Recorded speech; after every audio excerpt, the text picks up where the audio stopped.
Buenos días, mis amados hermanos. Gracias por compartir en este día juntos. Quiero en esta mañana compartir la palabra y vamos a orar primeramente entregando este tiempo al Señor. Padre, te doy gracias por el privilegio y la bendición de poder compartir tu palabra en esta mañana. Solamente te pido que la unción de tu Espíritu esté sobre mí, supliendo toda falencia, toda carencia, y que tú seas tomando control de esta reunión, que tú seas preparando los corazones, que tú seas disponiendo el espíritu y los ojos y la mente y todo para recibir y que el propósito que tu palabra tiene esta mañana pueda cumplirse en cada uno de mis hermanos. Yo te agradezco por esta bendición y privilegio de hablar tu preciosa palabra. En el nombre de Jesús oramos. Amén. Empezamos compartiendo, empezó la pastora Susana hace unos domingos ya compartiendo acerca del desierto, de los desiertos de Dios, y el domingo pasado comencé un tema que es como una continuación y es como un complemento, una parte de este mismo tema, que hemos llamado el desierto en el plan de Dios. Quiero hacer a la vez de un resumen y un complemento de todo lo que hemos venido haciendo. Comenzamos diciendo la semana pasada, el domingo pasado, que al principio lo que existía sobre la faz de la tierra no daba el menor indicio de que existiesen desiertos o lugares parecidos, algo así desértico. ¿Cuándo nacen los desiertos? Bueno, se mencionan o nacen por primera vez justamente en el momento después de la caída del hombre, cuando el hombre es echado del Edén después de su caída. No se mencionó la palabra desierto literalmente, pero sí sus implicaciones, ¿no? La tierra te producirá espinos y cardos, y obviamente esto habla de un terreno desértico, árido. Decíamos también que uno puede creer o podría pensar que el desierto está relacionado con el pecado del hombre y que Dios de pronto lo ha diseñado para tratar con él, pero decíamos que no, porque la única cosa para tratar con el pecado es ser lavados con la sangre preciosa de nuestro Señor Jesucristo, que tipificaba la sangre de los animales que debieron ser sacrificados, para poner esas pieles sobre Adán y Eva. El propósito general de Dios, decíamos en el desierto, no es otro que el que expresa Oseas 2.14. Quiero leerles este pasaje, este versículo. Oseas 2.14 dice: por tanto, he aquí la seduciré, la llevaré al desierto y le hablaré al corazón. Entonces, ¿cuál es el propósito general del desierto? Dios quiere tener intimidad con Dios y hablarnos al corazón, aunque decíamos pueda parecer el lugar menos adecuado para algo así.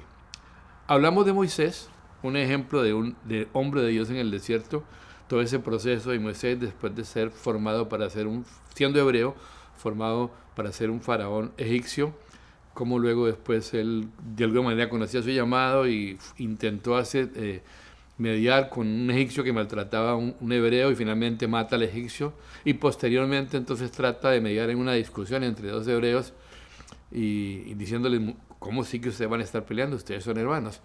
Y uno le dice: ¿qué vas a hacer? ¿Quién eres tú? ¿Qué vas a hacer? ¿Vas a matarnos también como mataste al Egipto? Y él se dio cuenta que había sido descubierto. Finalmente Moisés huye y se escapa, va al desierto y pasa 40 años allí. Y decíamos que era como el proceso de desintoxicación de Dios de Egipto, de todo lo que Egipto implica. Y más adelante hablaremos un poco más de esto. Hablábamos también, comparando el tiempo del Moisés en el desierto y varios personajes de la Biblia que pasaban 40 días o 40 años en el desierto.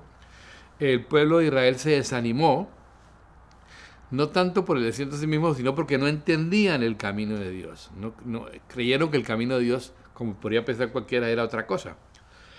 Entonces, en ningún momento asociaron el camino de Dios con pasar por la mitad del Mar Rojo, atravesar un desierto, tener que recibir maná del cielo, pelear con gigantes, etc. En ese sentido, de no entender el camino de Dios, en el primer tema que compartió la pastora Susana, hablando sobre el desierto, nos habló del Dios que libra de y del Dios que libra en, refiriéndose, tomando como base Isaías 43.2, donde dice: cuando pases por las aguas no te anegarán, cuando pases por el fuego no te quemará.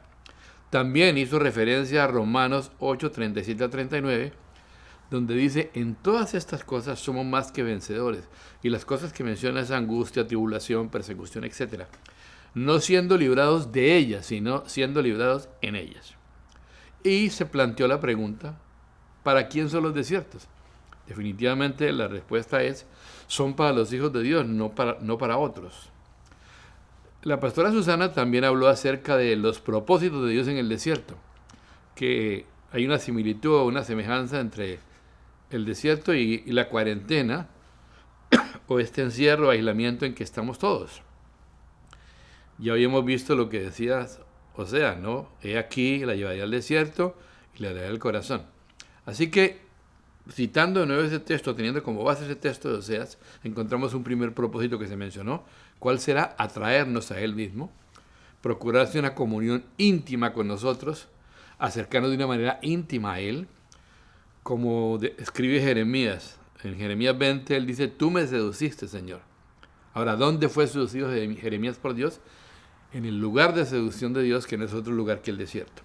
Un segundo propósito que se mencionó también, que ya Susana mencionó, sacar a Egipto del corazón.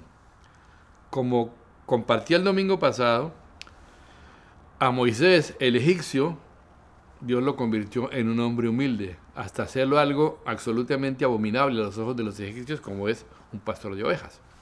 Era un hombre temerario, era un hombre osado, no conocía límites, un hombre que todo lo podía hacer a su manera, y lo convirtió en un hombre temeroso de Dios, que cuenta con Dios para hacer las cosas. De autosuficiente a un hombre dependiente, de fiero al hombre más manso en toda la tierra, como lo escribe la palabra. Ahora, ¿cómo fue que Dios lo amansó? ¿Dónde?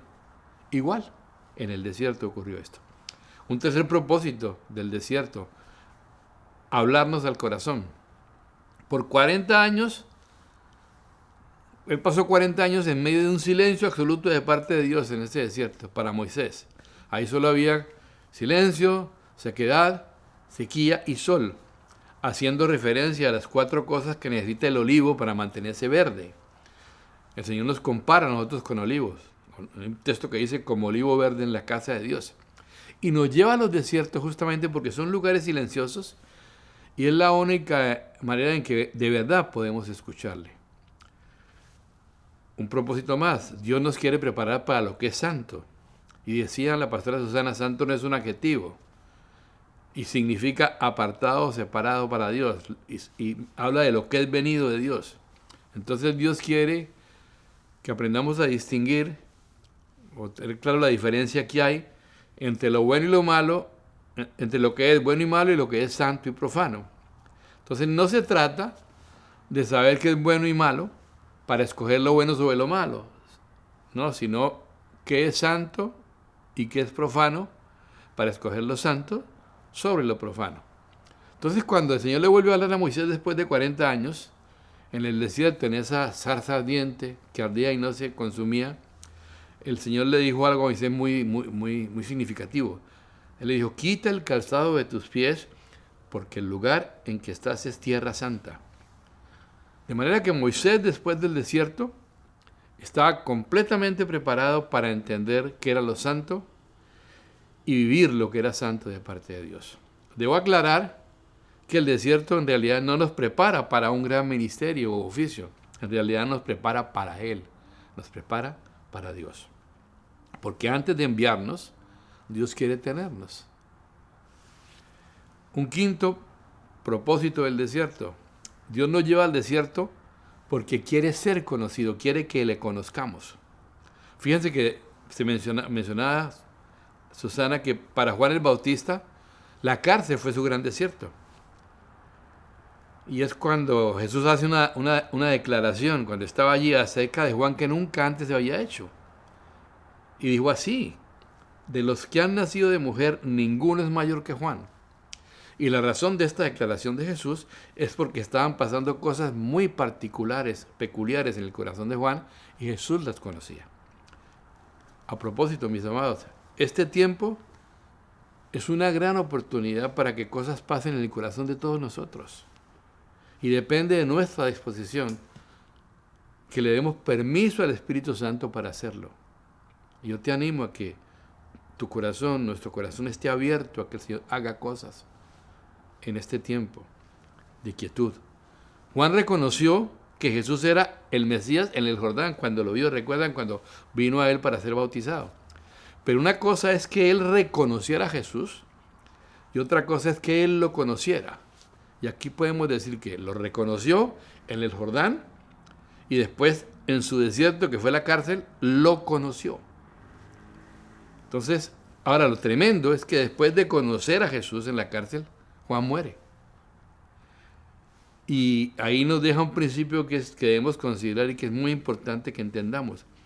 El hombre que tiene, hombre y mujer, el hombre que tiene un genuino encuentro con Dios, no vive más. Hasta ahí llega, cesa, termina. Ese es el sello de los que realmente conocen a Dios. Es como lo respondió el Señor a Moisés cuando le pidió varias cosas. Una de las, tu camino, la presencia y la gloria. La última cosa que le pidió fue, déjame ver, yo quiero ver tu gloria. Y la respuesta de Moisés fue bien clara, del Señor a Moisés fue bien clara. No me verá hombre alguno y vivirá. Es el precio para conocer la gloria del Señor.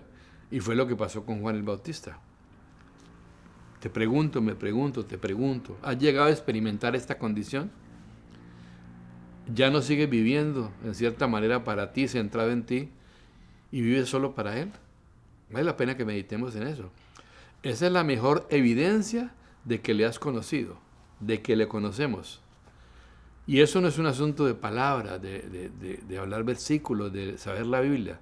Es algo que se nos debe ver, se nos debe notar en todo, en actitudes, en palabras, en comportamiento. No desperdiciemos este tiempo que Dios quiere impregnar esas cosas, su vida en nosotros. Después del desierto, lo único que queda es Dios. Y una razón muy importante por la cual el Señor nos lleva al desierto es porque Él quiere que a partir de ahí seamos suyos únicamente. Un propósito más del desierto mencionado también. Él quiere conocernos a nosotros. Oseas 13:5 dice lo siguiente: yo te conocí en el desierto, en tierra seca. Desde el Edén quedamos con una tendencia los seres humanos a escondernos aún detrás de lo que Dios nos ha dado. Y quiero que me acompañen a un pasaje que habla de Elías, que es Primera de Reyes 19, 9 al 13.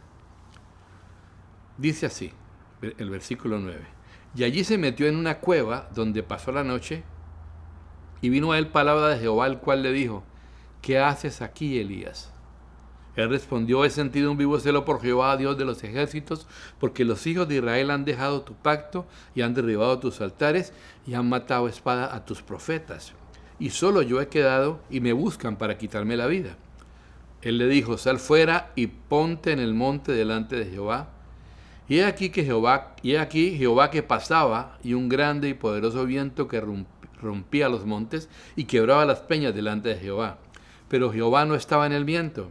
Y tras el viento un terremoto, pero Jehová no estaba en el terremoto. Y tras el terremoto un fuego, pero Jehová no estaba en el fuego. Y tras el fuego un silbo apacible y delicado.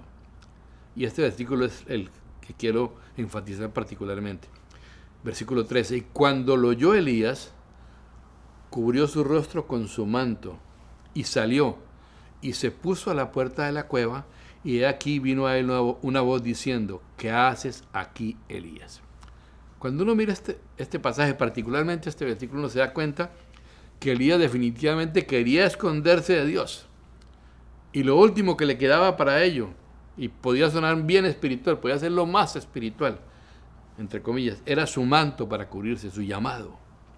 Así que cuando Dios nos pregunte, porque el manto habla del llamado, de la unción, cuando Dios nos pregunte: ¿qué haces ahí? Sal de ahí, déjame verte.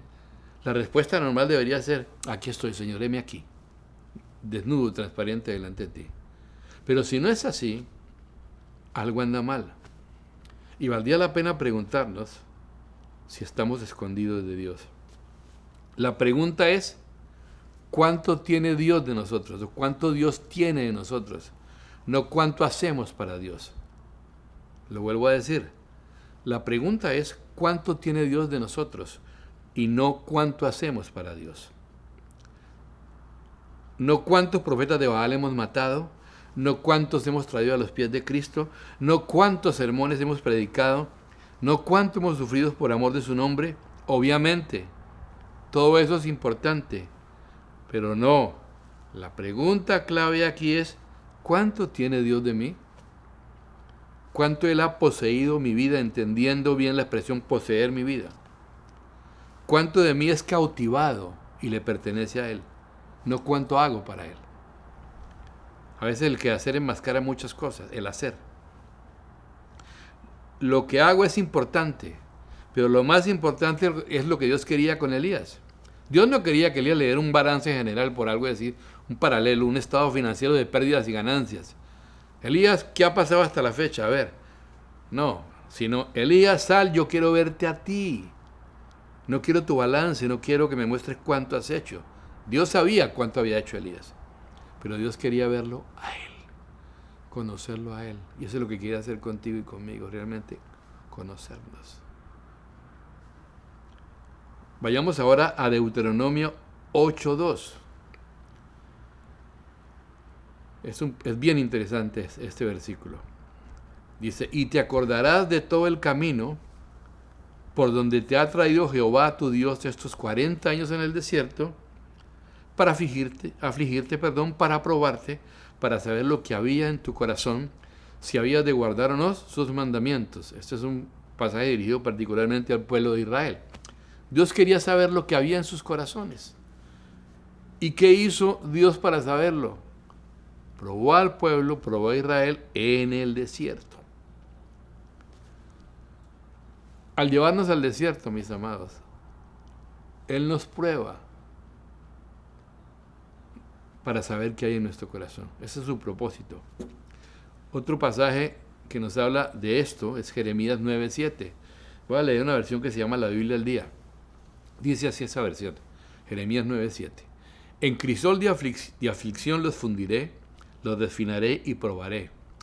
¿Qué otra cosa puede hacer con mi pueblo sino ponerlo al fuego para refinarlo? Entonces, a través del fuego de la prueba, Dios empieza a hacernos cada vez más puros. Acompáñeme ahora al Salmo 105 para ver otro proceso de esos interesantes en un hombre de Dios. Salmo 105, versículos 16 al 20. Trajo hambre sobre la tierra y quebrantó todo sustento de pan. Envió un varón delante de ellos, a José, que fue vendido por siervo. Afligieron sus pies con grillos. En cárcel fue puesta su persona, hasta la hora que se cumplió su palabra. El dicho de Jehová le probó. Envió el rey y le soltó, el Señor de los pueblos, y le dejó ir libre. Esta expresión, esta frase, ¿no? Envió un varón delante de ellos, a José. La pregunta obvia es, ¿cómo así que Dios lo envió? ¿Es que Dios envía de esa manera también? Bueno, acompáñenme a dos pasajes para mirar. A veces Dios envía no como esperamos que lo haga. Hechos 1:8 dice, lo conocemos, Hechos 1:8, pero recibiréis poder cuando haya venido sobre vosotros el Espíritu Santo, y me seréis testigos en Jerusalén, en toda Judea, en Samaria y hasta lo último de la tierra. Eso fue lo que el Señor les dijo a sus discípulos, que cuando recibieran el bautismo del Espíritu Santo, testificaran en Jerusalén, en Judea, en Samaria, hasta lo último de la tierra. Pero como decía el pastor Randy, como no obedecieron Hechos 1:8, el Señor les dio Hechos 8:1. Vamos a mirar Hechos 8:1. Saulo persigue a la iglesia y Saulo consentía en su muerte. Estaba hablando de la muerte de Esteban. En aquel día hubo una gran persecución contra la iglesia que estaba en Jerusalén. Y miren lo que dice acá. Y todos fueron esparcidos por las tierras de Judea y de Samaria, salvo los apóstoles. ¿Cómo es posible que José entendiera que esto que le estaba pasando, todo lo que le pasó, la historia es bien interesante, ustedes la conocen la mayoría, era que Dios lo estaba enviando a Egipto, era porque Dios lo estaba enviando a Egipto, que era un envío de Dios. Y hay una parte aquí que dice, en la versión Reina Valera dice, bueno, aquí la que leímos en ese versículo 19 de Salmo 105, dice, el dicho de Jehová le probó, dice la versión Reina Valera, pero la Biblia, Dios habla hoy, la palabra del Señor lo puso a prueba, perdón, la Biblia de las Américas dice, la palabra del Señor lo puso a prueba. Entonces Dios le había hablado a él, ¿verdad? Él tuvo unos sueños, ¿se acuerdan los sueños que veía de su familia como unas espigas que se inclinaban, etcétera, etcétera? Obviamente esos sueños eran de Dios, diciéndole lo que iba a hacer de él. Pero no se cumplió sino antes. Es decir, perdón, pero no se cumplió sino que antes eso mismo fuera la manera como Dios iba a probar el corazón de José. Eso fue lo que Dios hizo. Es decir, la palabra le probó. Te pregunto, ¿has recibido alguna vez una palabra del Señor? ¿Sabes lo que eso indica? Eso indica que con eso mismo que Dios te acaba de decir, Dios te va a poner a prueba a partir de ese momento. La pastora Susana respondía a la pregunta, ¿para qué nos prueba Dios? Bueno, ya dijo varias cosas. Dios nos prueba para conocernos, según hemos visto. También se mencionó que Dios nos prueba para juzgar. Es decir, juzgar es dividir, para separar lo suyo de lo que no es suyo. Y Dios nos prueba para manifestar a nosotros mismos nuestra propia realidad. Esto es muy interesante y quiero como mirar un poquito aquí. Lo que el fuego de Dios hace evidente, no lo hace para avergonzarnos. Cuando pasamos por el fuego de la prueba, Dios no nos pone en evidencia para avergonzarnos, sino lo hace para deshacerlo de nosotros y hacernos libres de esas mismas cosas que Él está poniendo delante de nuestros ojos. Nos muestra de lo que debemos ser libres. La palabra que me confronta es la misma que me limpia, dijo un hombre de Dios alguna vez. Y después de que yo la he recibido, es que pasa eso. Me conforta y me limpia después de que yo la he recibido. Por eso, normalmente, la palabra que me confronta duele tanto, pero me limpia. Ahora quiero compartirles, la pastora Susana y yo la hemos compartido, la última razón por la cual Dios nos prueba. El Señor nos prueba para desnudar. Es decir, no solamente para darme a conocer a mí lo que hay en mí, porque nosotros no vemos muchas veces lo que hay en nosotros, engañoso es el corazón, sino a veces lo hace para desnudarme delante de otros. Y eso sucede, ese momento llega cuando yo no he querido desnudarme delante de Dios. Un hermano en Cali, alguna vez compartiendo una palabra, hacía una invitación diciendo, desnúdense ahora delante del Señor antes de que venga un tiempo en el futuro y Él los desnude a los ojos de los demás. Entonces Dios también nos prueba para desnudarnos, para hacer que nuestra verdadera realidad aflore, la que no nos damos cuenta o con la que nos queremos hacer los locos, por decirlo de una manera muy nuestra, ¿no? En una palabra podemos decir esto: Dios nos prueba no para saber qué vamos a hacer, no para ver qué actitud externa tomamos. La razón por la cual Dios nos prueba es para conocer lo que hay en nosotros. Claro, Él lo sabe, pero quiere que nosotros lo sepamos. Miremos lo que el Señor le dijo a Jeremías. Jeremías 15, 19. Por tanto, así dijo Jehová, si te convirtieres, yo te restauraré y delante de mí estarás, y si entresacares lo precioso de lo vil, serás como mi boca. Conviértanse ellos a ti y tú no te conviertas a ellos. Si te convirtieres, dice aquí, yo te restauraré y estarás delante de mí. Un asunto interesante son estas palabras que hay aquí, ¿no? Porque conversión y restauración tienen la misma raíz en hebreo. Entonces, si ha de haber restauración, esta debe ser precedida por conversión del corazón. Para ser restaurados tiene que venir una conversión genuina a mi corazón. Pero ¿qué más le dice el Señor allí? Y si entresacares lo precioso de lo vil, serás como mi boca. Qué interesante, Dios nos prueba con su boca para hacernos limpios, tal como es su boca, porque su boca es limpia, obviamente. En Apocalipsis 3, en medio de un mensaje muy fuerte que hay allí, tan duro, y que todos deben recordar una frase en particular cuando dice, por cuanto eres tibio y no frío ni caliente, te vomitaré. Pero lo curioso, ustedes se dan cuenta de lo que dice, cómo dice, te vomitaré de mi boca. Parece una contradicción. Hay algo que no cuadra aquí. Porque si hablamos del fenómeno fisiológico del vómito, no debería decir más bien te vomitaré de mis entrañas o de mi estómago. ¿No sería lo correcto? ¿Por qué dice te vomitaré de mi boca? Bueno, los catadores de vino saben que el vino no se prueba con el estómago. El vino se prueba con la boca, en la boca. Entonces, ¿qué hace Dios? Dios nos pone en su boca para probarnos y hacernos limpios como su boca. Con su palabra nos prueba y con su palabra nos limpia. ¿Qué quería hacer Dios de Jeremías? Un profeta.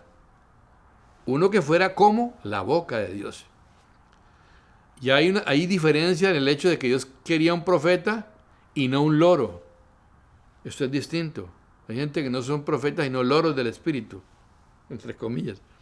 Pues hablamos, pero no llevamos, no evidenciamos en nuestra vida o portamos la palabra del Señor. Nuestro comportamiento, cuando estamos desprevenidos, cuando estamos por ahí, no coincide. Entonces, la verdad es que para realmente hablar la palabra, se requiere primero ser habitados por la palabra. Habitados. Otra cosa es decir algo de la palabra. Y por eso muchas veces más bien somos loros que otra cosa. Algo bien interesante además del olivo es que al final de todo, cuando ya se produce la oliva, que es el fruto, uno podría decir, gloria a Dios, ya pasó todo eso de silencio, sequía y sol, y por fin el olivito dio sus olivas o aceitunas. Pero ¿qué le hacen después a la aceituna? La trituran. La trituran para que salga el aceite. Entonces, definitivamente, este asunto del olivo cada vez se pone más difícil, ¿no? Cada vez se pone peor. Señor, no es suficiente el silencio, la sequedad, la sequía y el sol. Y el Señor sí dice, sí, para esto es suficiente, pero ahora necesitamos otra cosa. Necesitamos tomar la aceituna, sacar el aceite. Ese es el propósito, ¿no? Entonces, necesitamos ser triturados. Y hay más, el asunto no termina allí. Una vez que se saca el aceite, debe ser catado, igual que los vinos. Ahora viene el Señor a probarnos con su boca. Y esto que voy a mencionar aquí es para complementar lo que hemos hablado acerca de que Dios nos lleva al desierto para conocernos, para saber no qué vamos a hacer, sino qué vamos a ser. Repito, no para saber qué vamos a hacer, sino qué vamos a hacer. ¿Qué somos y no qué hacemos? Es lo que a Dios le importa. A Dios le importa más tu ser que tu hacer y mi ser que mi hacer. Entonces Dios nos quiere hacer como su boca. Y por eso en el desierto Él nos prueba con su boca. Dios no quiere loros, quiere profetas. Gente que hable de parte de Él. Y nos prueba con su boca para que lleguemos a ser como su boca. Hasta aquí hemos compartido 6 propósitos que Dios tiene con nosotros en el desierto. Voy a compartir algunos más. El 7º propósito, aquí empezamos algo nuevo. Enseñarnos a depender realmente de Él. Vaya si necesitamos esto en este tiempo. Volvamos nuevamente al libro de Deuteronomio, capítulo 8, versículo 13.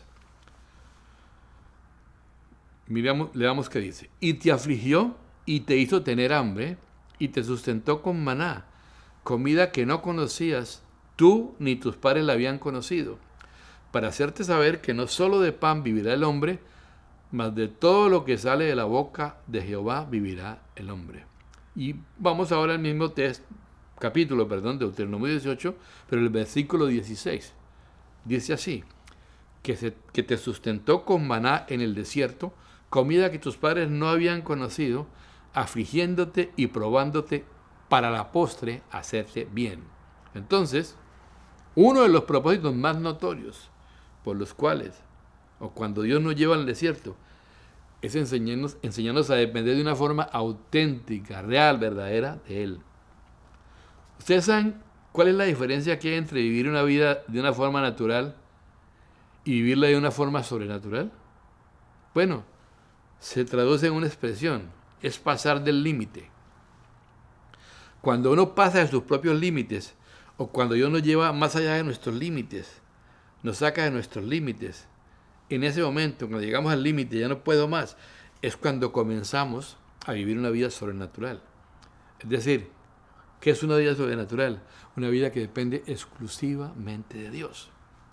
¿A qué me refiero con lo que digo? Vamos a leer 2 Corintios ahora,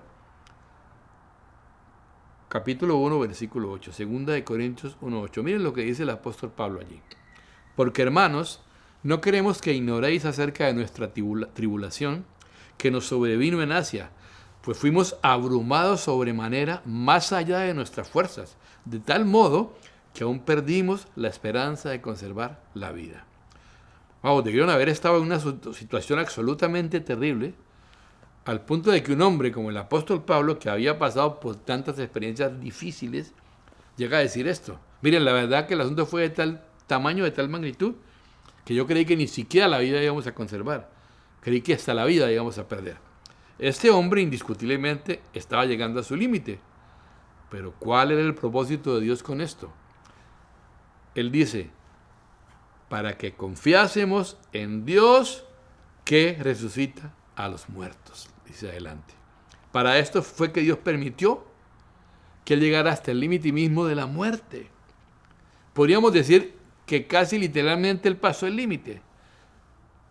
Pero cuando Dios nos lleva a límites, siempre que Él nos lleva a nuestros límites, lo único que Él está buscando es enseñarnos a vivir una vida dependiente de Él y una vida auténticamente sobrenatural. Lo que pasa es que al hablar de vida sobrenatural, nos imaginamos algo así como están caminando todo el tiempo como un metro sobre el suelo, flotando, o pensamos que es andar rodeados de nubes, escuchando arpas, y que el mundo no tiene acceso a nosotros. No, mis amados, el asunto no es el estado en que yo me encuentre o las circunstancias que me rodeen, o recibir de Dios una especie de don de la espiritualidad que no existe, pero parece que para algunos sí, sino aprender a depender de Dios en toda circunstancia. De eso se trata. Como dijo alguien alguna vez, si el diablo golpea la puerta de tu casa, pídele a Jesús que por favor sea Él quien abra. ¿Sí? Que cuando nosotros salimos al encuentro de todas las cosas que nos asedian, no seamos nosotros quienes salgan a su encuentro, sino realmente sea el Señor el que salga. Pero ¿cómo es que Dios se asegura que nosotros podamos aprender a depender de Él? Obviamente, ya lo dije, llevándonos a nuestros límites. ¿Es fácil reconocer los límites? Yo pregunto, ¿alguna vez alguien ha dicho aquí, hasta aquí, hasta aquí, hasta aquí, Señor, yo ya no sirvo para ser cristiano?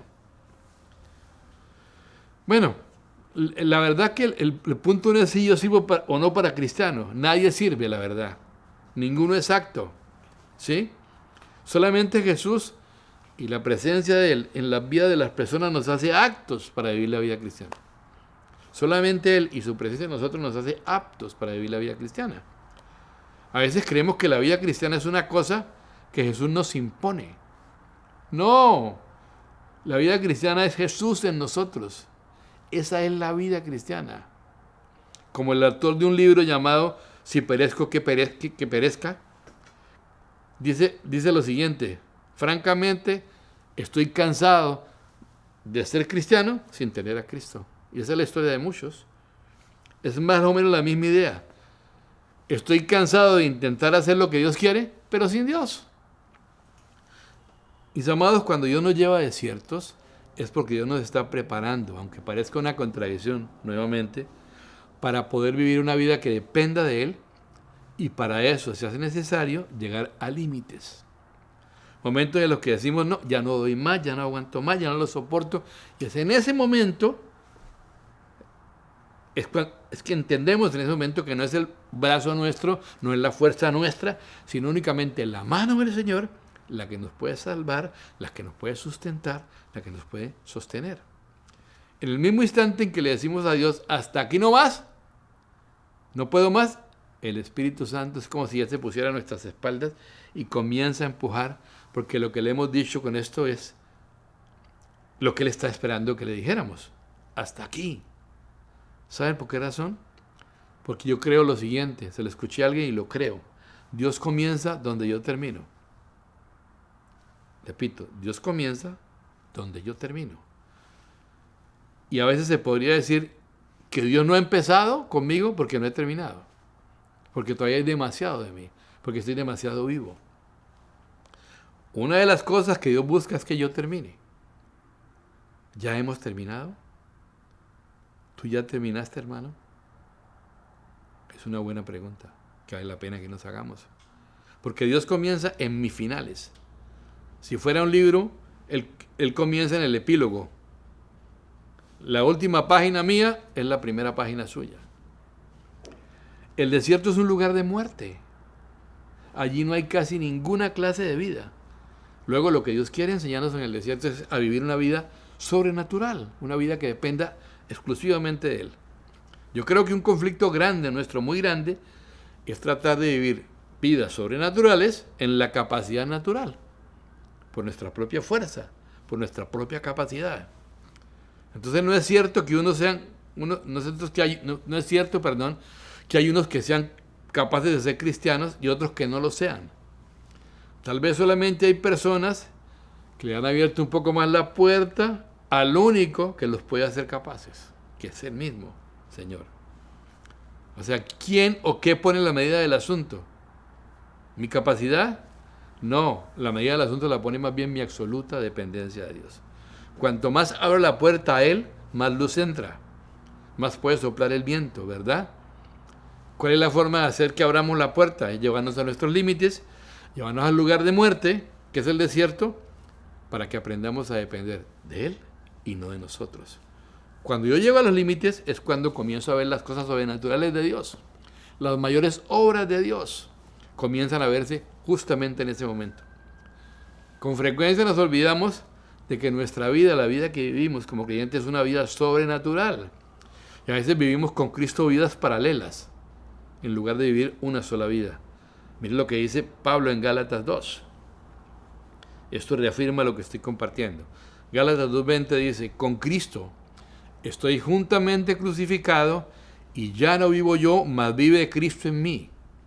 Y lo que ahora vivo en la carne, lo vivo en la fe del Hijo de Dios, el cual me amó y se entregó a sí mismo por mí. ¿Ustedes creen que lo que el apóstol Pablo dice aquí fue porque llegó a cierta estatura espiritual? O tal vez porque Dios le dio el don que acaba de mencionar, el don de la espiritualidad. No, yo lo que creo es que él está solamente expresando una realidad. Y creo que es muy importante entenderla y apropiarme de ella. Escúchala y tómala. Con Cristo estoy juntamente crucificado. Ya no vivo yo. Luego entonces, yo no debo tratar yo de vivir la vida, lo que Dios quiere, según mi capacidad. Por una razón muy simple. Ya no vivo yo. ¿Qué puede hacer un muerto?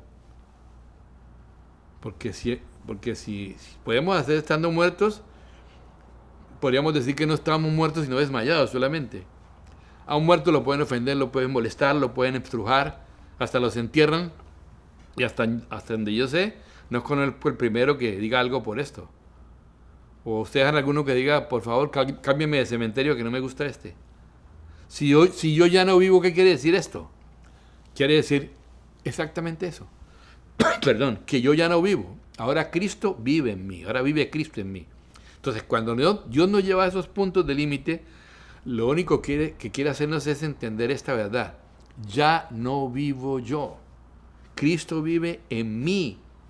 Y lo que Él quiere es la posibilidad de sustentarme realmente Él. Y no yo tratar de sostenerme delante de Él, porque son dos cosas bien distintas. Ahora, la siguiente expresión de Pablo, después de que dice todo esto, puede parecer conflictivo, entrar en conflicto con lo que acabo de decir. Porque dice no vivo yo, pero ahora dice: lo que ahora vivo en la carne, lo vivo en la fe del Hijo de Dios. Uno puede decir: bueno, a ver, ¿por qué está diciendo antes que ya no vive? Y ahora, ¿por qué dice que lo que vive en la carne, etcétera? Porque es que la traducción más literal de esta expresión es: y la vida que ahora vivo, no la vivo en la carne, sino en la fe del Hijo de Dios. Eso tiene sentido. Entonces, es así. Entonces, ya no vivo yo, Ahora vivo otra clase de vida. ¿Y cómo puedo vivir esa clase de vida? Dependiendo del Señor en la fe del Hijo de Dios. Jesús lo dijo de otra forma. Ustedes son los pámpanos, es decir, las ramas, y yo soy la vid, el tronco, el árbol.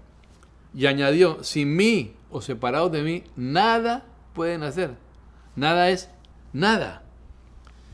Por excelentes intentos que hagamos o buenas intenciones que tengamos, separados de Él, mis amados, nada será posible. Nada será posible. Esta es otra de las razones por las que Dios nos lleva al desierto, porque es un lugar de muerte y allí Dios quiere hacernos entender que yo no vivo para Él, sino que yo ya no vivo, que ahora vive Cristo en mí, lo repito. Quiere hacernos entender que yo no vivo para Él, sino que yo ya no vivo, que ahora Cristo vive en mí. No podemos vivir separados de Cristo, porque la vida que Él quiere será absolutamente imposible vivirla. ¿Sabes cuál es la clave de la vida cristiana? Cristo.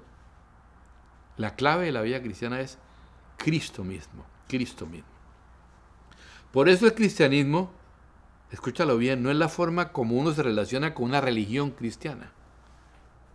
El cristianismo es la forma como me relaciono con Cristo, no con una religión cristiana. En Deuteronomio 8 vemos, entre otras cosas, que el desierto es un lugar de muerte. ¿Y cómo se puede vivir allí? Solamente de una manera sobrenatural. Así vivieron ellos, el pueblo de Israel vivió así, con maná. Un alimento que vino del cielo, que es tipo de la palabra, pero igual, sobrenatural, una comida que ellos no conocían, y eso los sustentó 40 años en el desierto. ¿Saben la única cosa que los mató? ¿Sabes que no fue el desierto? Sino su incredulidad y su dureza de corazón fue lo que acabó con ellos.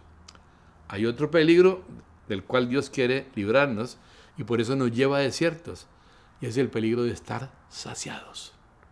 Y vamos entonces a otro principio. Algo muy importante, propósito en el desierto. Dios quiere que volvamos a sentir el hambre y la sed del principio. Ya leímos el pasaje y te afligió, y te hizo tener hambre y te sustentó con maná, comida que no conocías tú ni tus padres la habían conocido, para hacerte saber que no solo de pan vive el hombre, mas de todo lo que sale de la boca de Jehová vive el hombre. Suena muy cruel aparentemente esto, ¿no? Dios los afligió y los hizo tener hambre, ¿pero para qué? Para alimentarte con una comida o alimento sobrenatural. El peligro de estar saciados es algo que siempre afrontamos, por lo cual de tiempo en tiempo somos llevados a desiertos para recuperar allí el hambre y la sed del principio. En este lugar podemos decir, Dios, la verdad es que había perdido todo esto, me había enfriado, había perdido toda esta hambre, ¿sí? de mi corazón por tu palabra, por tu presencia. Y al estar allí sintiendo hambre y sed, entonces podremos de verdad volver a experimentar lo que es el sustento de Dios para nuestra vida, que viene de Él. Nadie es más agradecido que aquel que es saciado cuando tiene mucha hambre. Pero tú sabes lo que pasa cuando uno recibe un plato de comida, si uno está lleno, saciado, y le brindan un plato de comida, por más que sea delicioso o delicado, no lo va a apreciar, no lo va a querer, lo va hasta desechar, y va a ser como cualquier cosa para uno. Solo quien tiene hambre aprecia cualquier pedazo de pan que le pueden dar. Entonces, una cosa que él les advirtió al Señor en Deuteronomio al pueblo de Israel fue: cuídate, no sea que comas, te sacies y te olvides de tu Dios. Eso puede pasar. Entonces, cuando ya tenemos todo, nosotros nos las arreglamos para no necesitar a Dios. Ni siquiera en aquellas cosas que se refieren a cómo vivir delante de Él. Nos las ingeniamos, sale a relucir nuestra capacidad humana, o sale a relucir nuestra férrea voluntad para poder sostener por nuestra fuerza lo que queda de nuestra vida cristiana. Pero como el hambre se ha perdido, ya no estamos dependiendo de Dios, sino únicamente estamos haciendo lo que Él quiere, pero en nuestra capacidad. Obedeciendo, pero en nuestra capacidad. La verdad es que la tendencia de uno es a soltarse de Dios hasta el punto máximo. Y si es posible, soltarse aún en aquellas cosas que tienen que ver con mi vida, con Él. Depender de mí mismo y no depender de Dios. En el versículo 16 dice, te afligió, te probó, para la postre, hacerte bien. En la Biblia de las Américas dice, se traduce esta parte como para tu fin. Qué interesante, para tu fin hacerte bien. Uno podría decir, es un juego raro esto, ¿no? Dios me va a hacer bien, ¿cuándo? ¿A mi fin? Dios está esperando a que yo me muera tal vez para poder hacerme bien. No, aquí está hablando de estos límites a mi fin, donde mi capacidad llega a mi fin, donde ya no puedo, y ahí es donde podemos sentir otra vez ese sustento sobrenatural que viene de Él. Y veamos el último aspecto para cerrar del propósito de Dios en el desierto. Dios quiere disciplinarnos. El propósito noveno. Dios quiere disciplinarnos. Deuteronomio 8:5 lo expresa de esta manera. Deuteronomio 8, versículo 5. Reconoce a sí mismo en tu corazón que como castiga el hombre a su hijo, así Jehová Dios, tu Dios, te castiga. La expresión castiga aquí se está tomando en el sentido de disciplina. Y de esto es que voy a hablar un momento ahora. Disciplina es diferente a castigo. Y es preocupante a veces cuando uno oye a los padres decir, voy a castigar a mi hijo, que van a castigar a sus hijos. Sabemos que uno puede disciplinar a su hijo, pero no castigar. Y aunque estas dos palabras se usen indistintamente, en ocasiones, tienen sentidos completamente distintos, son fundamentalmente diferentes. Disciplina básicamente quiere decir esto, instruir, corregir, arreglar. Incluso la palabra disciplinar en el griego es un término griego, katarkisein, un término médico usado cuando ha sido fracturada una pierna o un brazo, y katarkisein quería decir poner los huesos otra vez en su lugar. Hay dos facetas del porqué de la disciplina de Dios para que nosotros queremos entender. La disciplina de Dios tiene dos facetas o dos ámbitos. La primera es la disciplina de Dios con relación a tu naturaleza, a quién es Dios, a quién es Él. Y la segunda es la disciplina de Dios con relación a su propósito. ¿Cuál es la diferencia entre la disciplina de Dios con relación a su naturaleza y la otra disciplina de Dios con relación a su propósito? Bueno, con relación a su naturaleza es la disciplina que viene o puede venir cuando hemos traspasado su naturaleza santa, cuando hemos traspasado su verdad, cuando hemos ofendido su naturaleza, es decir, cuando hemos dado cabida al pecado que ofende la naturaleza de Dios. Eso es lo que hace el pecado. El pecado realmente, el peor mal que tiene es que el dolor que le produce al corazón de Dios. En ese momento, entonces, es posible que venga sobre nosotros disciplina del Señor, corrección del Señor, no castigo, sino disciplina. Ese es el aspecto que tiene que ver con esa parte, en relación a la naturaleza de Dios. El otro aspecto de la disciplina de Dios, y es el que a veces ignoramos, es el que está relacionado con su propósito, disciplina para su propósito. Este tipo de disciplina no tiene nada que ver con si he pecado o no he pecado. Tiene que ver con que Dios está formando en mi carácter un carácter de acuerdo con su propósito para mi vida. Que Dios esté formando en mi carácter un carácter que esté de acuerdo con su propósito para mi vida. Un ejemplo de esto puede ser Job. Vivió una situación tan difícil para él, pero no era realmente, ahí lo leemos en el libro, no era porque hubiera hecho algo malo a los ojos de Dios. Tampoco era un hombre perfecto en el sentido absoluto de la palabra, pero él no había ofendido a Dios. Y la disciplina que pudo haber venido sobre él no fue a causa del pecado, sino fue a causa de lo que Dios quería hacer con él. Por eso ustedes en los últimos capítulos del libro de Job lo escuchan diciendo, de oídas te había oído, pero ahora mis ojos te ven. Y la Biblia nos enseña que Job fue restaurado, no solo como estaba en el principio, sino el doble de lo que tenía al principio. Entonces, aunque estos dos aspectos de la disciplina, Dios también los quiere manifestar en nuestras vidas cuando nos lleva a desiertos. Estos son dos aspectos que Dios quiere. Hay 3 pasos en la disciplina de Dios con nosotros y esta es progresiva. Y hay una parábola que nos ayuda a ilustrar los 3 pasos que usa Dios para disciplinarnos. Y la parábola que nos ilustra esto es aquella parábola cuando un hombre hizo una gran fiesta, una gran cena, y dice que él invitó de muchos lugares a mucha gente. Y cuando llegó el día de la fiesta, mandó al mayordomo para que los invitados viniesen, y cada uno de los invitados comenzó a excusarse dando distintas excusas. Y esta parábola es interesante por varias razones. Primero, porque creemos que describe 3 pasos progresivos del trato de Dios con la vida de una persona. Describe 3 pasos progresivos del trato de Dios con la vida de una persona. Y segundo, por el contexto de la misma parábola. Resulta que cuando un hombre hace una gran cena, en ese contexto hebreo, en ese tiempo, con mucha anticipación enviaba unas invitaciones y esperaba una respuesta. De modo que ya después, cuando llegaba el momento de la cena, al enviar su mayordomo, lo único que este hombre hacía era decirle, bueno, aquello de lo que les hablé y que ustedes ya me dijeron que sí, ya está listo, vengan que soy. Era como un recordatorio del día del asunto. Esta gente que empezó a excusarte, antes ya había dicho que sí. Antes ya había dicho, bueno, ok, vamos a ir a la cena. Pero cuando llegó el día, no fueron. Porque es interesante. Alguien llamó esta parábola la parábola de los 2 llamamientos. Uno, el llamamiento a la salvación, y el otro, el llamamiento a la comunión perfecta con Dios. El llamamiento a la salvación todo el mundo lo acepta. Claro, yo voy. Para mí es genial, perfecto. Mi vida está muy mal, necesito esto. Ese todo el mundo lo acepta, pero el llamamiento a una íntima comunión con Dios, que es el que Dios está enfatizando en este tiempo particularmente, no muchos lo aceptan, y esto fue lo que rechazaron tipológicamente hablando estos invitados a esta fiesta.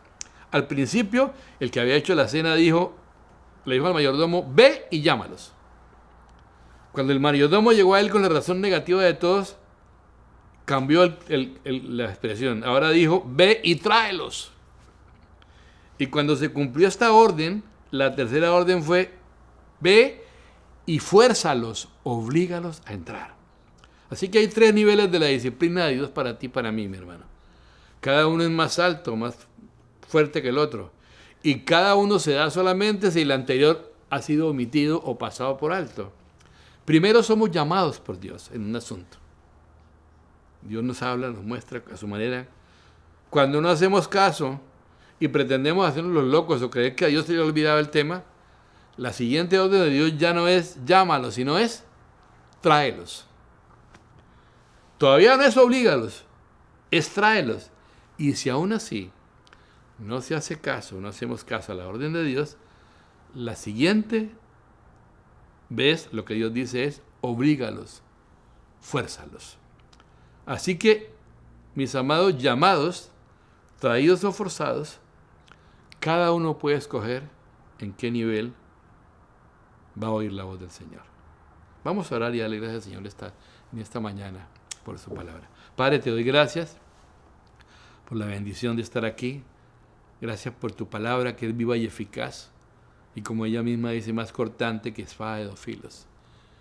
Y penetra hasta partir el alma y el espíritu, las coyunturas y los tuétanos, y discierne las intenciones y los pensamientos del corazón.